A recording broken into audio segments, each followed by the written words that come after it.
जी। तो Saudi Arabia McDonald से live हूँ जी मैं। बर्गर लगा हुआ 13 रियाल में, साथ में कोक फ्री है, सैलड है जी, साथ में इधर देख लें ये बर्गर लगा हुआ है 18 रियाल में, कोक फ्री है, चिप्स फ्री है, साथ में 25 रियाल में लगा हुआ है।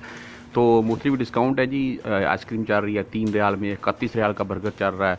तो लेकिन मैं ये चीज़ें नहीं लूँगा जी। तो मैं एक चीज़ लूँगा जो कि काफ़ी सस्ती है जी। ये नहीं खाऊंगा मैं, तो वो आपको सिर्फ दिखाऊंगा मैकडोनल्ड से। तो मैकडोनल्ड में भी क्या ऐसी सस्ती वैरायटी मिलती है यार, आप यकीन कीजिए। तो मैं अक्सर गुजरता हूँ तो लेता हूँ, खाता हूँ यहाँ से। जो सऊदी अरब में भाई मुकीम है ना, वो तो जानते ही हैं इसके मतलब। तो दिखाता हूँ मैं, और वो ये है जी, देख लीजिए आइसक्रीम। आइसक्रीम कौन, ये जो सऊदी अरब में भाई है उनको तो पता होगा जी कि ये 1 रियाल की मिलती है जी। आप सब भाइयों को पता है। ऊपर मैकडोनल्ड लिखा हुआ है, देखना जी। आइसक्रीम वनीला है। इसमें अगर आप फ्लेवर लेंगे ना तो आपको वो थोड़ी बड़ी होती है, इससे 3 रियाल में मिल जाती है बस। तो ये सिंपल है, ये 1 रियाल में मिलेगी आपको। आप किसी भी मैकडोनल्ड से ले लें।